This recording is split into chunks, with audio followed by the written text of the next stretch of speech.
Welcome दोस्तों, आप सबका स्वागत है हमारे चैनल में। और इसी के साथ आप सब देखना स्टार्ट कर चुके हैं संडे क्लासिक्स। ये संडे क्लासिक्स के जो वीडियोस है, इन वीडियोस में हम लोग डिस्कस करने वाले हैं कुछ ऐसे मैथमेटिकल सवाल के बारे में या कुछ मैथमेटिकल पजल के बारे में, जिन पजल्स को या जिन प्रॉब्लम्स को हम बहुत ही बेसिक कॉन्सेप्ट से, मतलब बहुत ही बेसिक, मान लो बेसिक त्रिकोणोमेट्री या बेसिक अलजेब्रा के जो टेक्निक्स थे, जो फॉर्मूलाज थे, उनको अप्लाई करके हम सॉल्व कर सकते हैं। हाँ, इन टाइप के प्रॉब्लम को सॉल्व करने में बहुत सारे एडवांस फार्मूलाज होंगे, पर हम वैसा कुछ नहीं यूज़ करेंगे। हम बिल्कुल बेसिक से एडवांस लेवल तक करेंगे एक ही वीडियो में।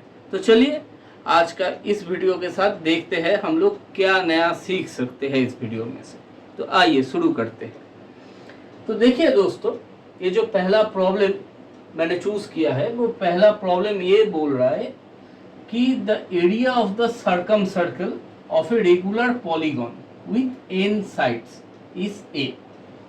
अब ये जो स्टेटमेंट है, इसका साफ साफ मतलब क्या है? हमारे पास एक रेगुलर पॉलीगॉन है जिसका n साइड्स है। अब रेगुलर पॉलीगॉन का मतलब क्या है? रेगुलर पॉलीगॉन का यही मतलब है कि हर साइड का लेंथ बिल्कुल सेम होता है। मतलब ये n जो साइड्स है, 1 2 3 4 करके जो n साइड्स है, उन सभी का लेंथ बिल्कुल सेम है। अच्छा, तो चलो हो गया। अब सर्कम सर्कल क्या हुआ है? सर्कम सर्कल वो मतलब जो पॉलीगॉन है उसके बिल्कुल बाहर होता है और वो हर वर्टेक्स को टच करके जाता है। मतलब कुछ इस तरीके से, मान लो मैं ड्रॉ कर रहा हूँ, तो मानो कुछ इस तरीके से अगर मैंने ड्रॉ किया, मान लो ये एक रेगुलर हेक्सागोन है, क्योंकि इसके पास ये 3 साइड्स, ये 3 साइड्स, 6 साइड्स है। अब इसका जो सर्कम सर्कल होगा वो कुछ इस तरीके से ही दिखेगा, कुछ इस तरीके से। ये वाला सर्कल हर वर्टेक्स को टच करते करते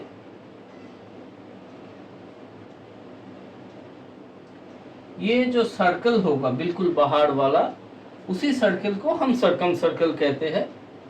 अच्छा, अब इसके पास n साइड्स है। मैंने जस्ट यहाँ पे 6 साइड ड्रॉ किया है, इनका वैल्यू मुझे मालूम नहीं है। तो ये जो सर्कल है, इस सर्कल का जो एरिया है वो है a। ठीक है, तो एक ये चीज है जो हमको दिया गया है। हमको फाइंड क्या करना है कि जो इंस्क्राइब्ड सर्कल है उसका एरिया निकालना है। ये तो चलो अच्छी बात है। इंस्क्राइब्ड सर्कल का मतलब क्या है? मतलब हमको ऐसे सर्कल का एरिया निकालना है जो सर्कल बिल्कुल इस पॉलीगॉन के बीच में बसा है। तो कुछ इस तरीके से बीच में जो सर्कल बचा है, ये वाला सर्कल का हमको एरिया निकालना है। पर हाँ, इन टर्म्स ऑफ ए, मतलब in terms of circum circle का जो एरिया है उसके हिसाब से। उम्मीद है आपको डायग्राम बिल्कुल समझ में आ गया। तो चलिए स्टार्ट करते हैं। बेसिक चीजों से स्टार्ट करते हैं। अगर हम सर्कल का एरिया फाइंड करने की कोशिश करें तो हमें सबसे पहले क्या जानना जरूरी है? सर्कल का एरिया का फॉर्मूला क्या था? पाई आर स्क्वायर। इसका मतलब हमें सर्कल का रेडियस तो मालूम होना चाहिए। अगर हमें रेडियस ही मालूम नहीं है तो जाहिर सी बात है हम कभी सर्कल का एरिया तो फाइंड कर ही नहीं पाएंगे। तो देखो, हमारे पास यहाँ पे 2 सर्कल्स है। एक है सर्कम सर्कल और एक है ये इंस्क्राइब्ड सर्कल जो कि अंदर वाला है। और तो हमें पहले इन दोनों का रेडियस निकालना है, फिर तो हम इन दोनों का एरिया के बारे में सोच सकते हैं। अच्छा, ये एक इशू है। और एक इशू है कि ये एक पॉलीगॉन है, वो भी इनसाइड वाला। तो इसको हम कैसे डील करते हैं? तो चलो बिल्कुल बेसिक से स्टार्ट करते हैं। और बेसिक में हम पहले पॉलीगॉन के ग्राफ से स्टार्ट करते हैं। तो मान लो एक पॉलीगॉन है कुछ इसी तरीके से। मैंने एक हेक्सागोन ही बना लिया यहाँ पे। ठीक है, तो इसका एक सेंटर तो होगा, ये रेगुलर पॉलीगॉन है। अच्छा, ये जो साइड लेंथ है, मान लो ये a है, ये b है, ये c, ये d, ये e, ये f। ये सबके सब साइड्स बिल्कुल इक्वल है क्योंकि ये रेगुलर पॉलीगॉन है, ठीक है। तो फिर ये जो एंगल होगा, मतलब देखो ये जो एंगल होगा AOB, ये एंगल कितना होगा? क्या आप सब मुझे बता सकते हैं ये एंगल कितना होगा? अच्छा चलो मैं ही बताता हूँ। देखो ये O क्या है, एक पॉइंट है ना, पॉइंट का एंगल कितना होता है? 360 डिग्री। 360 डिग्री यानी कि 2 पाई, ठीक है। अब साइड्स कितने हैं? देखो यहाँ पर एक साइड, ये पिज़्ज़ा का एक स्लाइस हुआ, यहाँ पर दूसरा साइड, ये पिज़्ज़ा का दूसरा स्लाइस हुआ, ऐसे ही तीसरा स्लाइस, ऐसे ही चौथा, ऐसे ही फिफ्थ वाला स्लाइस, ऐसे ही सिक्स्थ वाला स्लाइस, मतलब टोटल 6 पीसेस हुए। ये जो 2 पाई एंगल था इसका टोटल 6 पीस हुए। इसीलिए ये जो एंगल था AOB, इसका वैल्यू कितना होगा? 2 पाई बाई 6, ठीक है। इस केस में क्योंकि यहाँ पर मैंने हेक्सागन ड्रॉ किया है, पर ओरिजिनली प्रॉब्लम कितना है? n साइड्स का।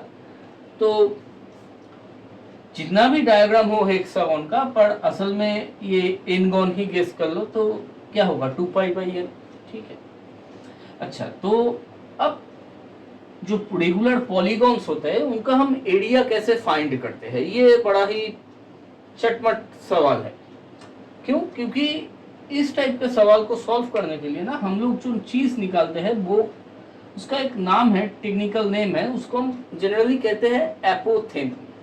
ये एपोथेम वैसे है क्या? एपोथेम एक परपेंडिकुलर लाइन होता है जो हम इसके सेंटर से बिल्कुल जो ऑपोजिट साइड होता है उसके बीच में ड्रॉ करते हैं, ठीक है, कुछ इस तरीके से बिल्कुल परपेंडिकुलर होता है, ये होता है एपोथेम। तो मान लो इस एपोथेम का नाम है P, तो एपोथेम क्या हुआ? OP, और ये OA हुआ, ये OB हुआ, ठीक है। अब पहले मैंने जब ये ग्राफ पूरा ड्रॉ किया था, मतलब सर्कम सर्किल ड्रॉ किया था और जो इंस्क्राइब्ड सर्किल है वो भी ड्रॉ किया था, अगर उसको इमेजिन करोगे तो देखो ये OA और OB, इन दोनों का लेंथ भी बिल्कुल इक्वल होगा, और ये दोनों बेसिकली क्या रिप्रेजेंट करते हैं? सर्कम सर्कल का रेडियस।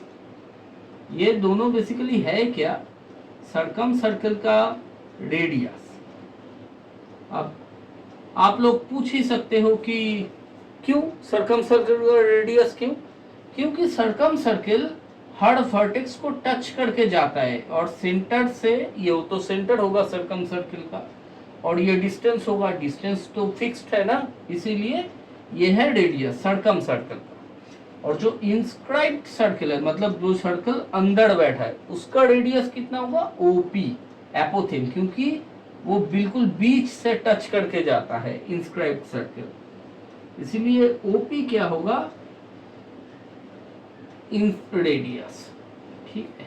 इतना बड़ा नहीं लिख रहा हूँ, इन रेडियस। तो एरियास के लिए हमें पहले OA फाइंड करना पड़ेगा, फिर OP फाइंड करना पड़ेगा। ये तो और ही एक इशू हो गया, चलो देखते हैं वैसे। अच्छा मान लो ये जो n साइड्स है इनका एक साइड लेंथ तो होना चाहिए ना, तो मैं क्या करता हूँ, मैं ये साइड लेंथ A गेस कर लेता हूँ, मतलब AB का साइड लेंथ A होगा, फिर ये A होगा, ये भी A होगा, इसी तरीके से सभी A होगा। अच्छा अगर ये A है तो AP कितना होगा? AP फिर होगा A/2, और PB कितना होगा? PB भी A/2 होगा, क्योंकि मैंने पहले ही बताया कि एपोथेम ड्रॉ किया हूं, इसीलिए ये बाइसेक्ट कर देगा। अच्छा इतना तो हुआ। अब हमें फाइंड क्या करना है? हमें OP चाहिए, हमें OA या OB कुछ भी हो चलेगा। अब हमें यूज करना है बेसिक त्रिकोणोमेट्री, जो हमने त्रिकोणोमेट्री के पहले कुछ क्लास में ही सीखे थे, वो कि कुछ इस तरीके से, जहां पर एक एंगल होता था थीटा। मैं पहले एक बार रिवाइंड करवा दूं। देखो केस कुछ ऐसा होता था कि यहाँ पर 90 डिग्री होता था, ये एक एंगल होता था थीटा, ये मान लो ABC, ठीक है। अब ये हिसाब हम लोग कैसे निकालते थे? मान लो ये बेस है, ये H है और ये हाइपोटेनस है, तो हाइट बाय हाइपोटेनस हम निकालते थे sine theta, base by hypotenuse cos theta. इसी तरीके से जो बेसिक रिलेशन थे उसी को हमको यूज करना है। यूज करके हमें क्या निकालना है, ये OA निकालना है, ये OP निकालना है, क्योंकि वही दोनों रेडियस है। तो चलो देखते हैं। अगर हम लोग थोड़ा त्रिकोणोमेट्री अप्लाई करें ये ट्राइंगल AOP पे, तो देखो हम ये तो कह ही सकते हैं कि AP बाई OP ये क्या होगा, tan थीटा होगा। ठीक है, अब ऐसा अगर होता है तो हमें चाहिए क्या, हमें तो OP चाहिए ना, तो थोड़ा तो एडजस्ट करना पड़ेगा। थोड़ा अगर हम एडजस्ट करें तो OP equals to AP cot theta हो जाएगा, क्योंकि tan थीटा का रेसिप्रोकल कॉट थीटा होता है, इसीलिए।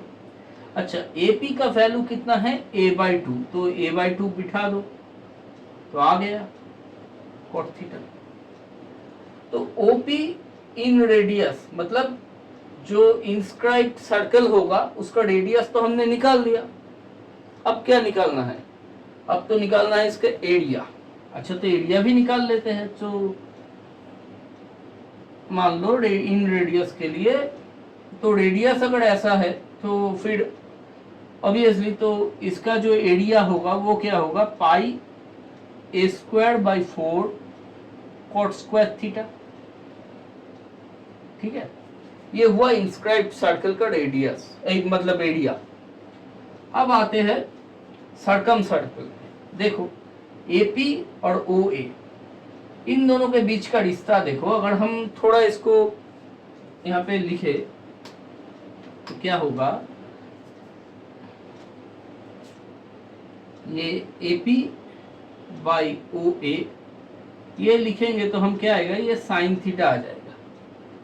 इसको हम थोड़ा एडजस्ट करें फिर तो ये क्या आ जाएगा, OA equals to AP cosec theta.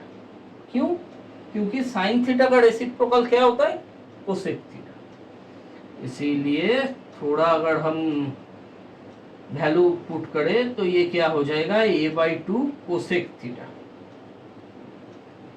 ठीक है, तो सर्कम सर्कल का जो रेडियस है वो हमें मिल गया। अब सर्कम सर्कल का एरिया क्या है, A, ये तो दिया गया है। A का वैल्यू फिर कितना होगा, A का वैल्यू होगा πa²/4 और ये क्या होगा, कोसेक स्क्वायर थीटा। ठीक है, अच्छा चलो, जो सर्कम सर्कल है उसका एरिया हमने निकाल लिया, जो इंस्क्राइब सर्कल है उसका भी एरिया हमने निकाल लिया। दोस्तों आप लोग एक चीज गौर से नोटिस करो, वो क्या है कि सवाल में ये मेंशन किया गया था कि regular polygon with n sides, मतलब कितने साइड है वो पहले ही मेंशन किया गया था। n तो कुछ भी हो सकता है, मतलब 5, 10, 8, 10, 12 हो सकता है। पर जो एरिया का फॉर्मूला आया है उस एरिया के फॉर्मूले पे कहीं पर भी n का कोई भी नामो निशान है क्या, ध्यान से देखो, नहीं है। कुछ लोग कह सकते हैं कि थीटा का वैल्यू n के ऊपर डिपेंडेंट है, हाँ जरूर है, पर यहाँ पर मतलब ये जो πa²/4 करके जो टर्म है वहां पे n का कोई नामो निशान ही नहीं। इससे आप एक चीज अंदाजा लगा ही सकते हो कि ये जो a है, मतलब जो साइड लेंथ है, उस साइड लेंथ के ऊपर बहुत डिपेंड करता है एरिया, बहुत डिपेंड करता है सर्कम सर्कल और इन सर्कल का एरिया। तो चलो अब सवाल पे वापस आते हैं। हमें इंस्क्राइब सर्कल का एरिया तो निकालना है, पर इन टर्म्स ऑफ A, तो हम क्या कर सकते हैं, इन दोनों का रेशियो निकालते हैं, झट से आ जाएगा। तो देखो इन दोनों का अगर हम रेशियो निकाले AI/A, तो ये πa²/4 वाला जो टर्म है वो तो कट जाएगा। ऊपर क्या होगा, कॉट स्क्वायर थीटा, नीचे क्या होगा, कोसेक स्क्वायर थीटा। थोड़ा हम एडजस्ट करेंगे तो ये कट के क्या आ जाएगा, कॉस स्क्वायर थीटा आ जाएगा। तो फिर क्या होगा, ये जो इंस्क्राइब सर्कल का जो एरिया है वो कुछ इस तरीके से दिखेगा, जहां पर थीटा क्या है, ये वैसे बोलने वाली बात है, थीटा है क्या। देखो ये दोनों थीटा मिला के ये एंगल बनता है 2π/n, इसीलिए थीटा क्या होगा π/n। तो ये होगा इंस्क्राइब सर्कल का एरिया। उम्मीद है आप सबको आज का वीडियो समझ में आया और ये जो सवाल मैंने चूज किया वो पसंद आया। आप सब ऐसे और भी मजेदार वीडियोस के लिए चैनल को जरूर फॉलो कीजिए और हर रविवार रात के 10 बजे जुड़ जाइए संडे क्लासिक्स के लिए।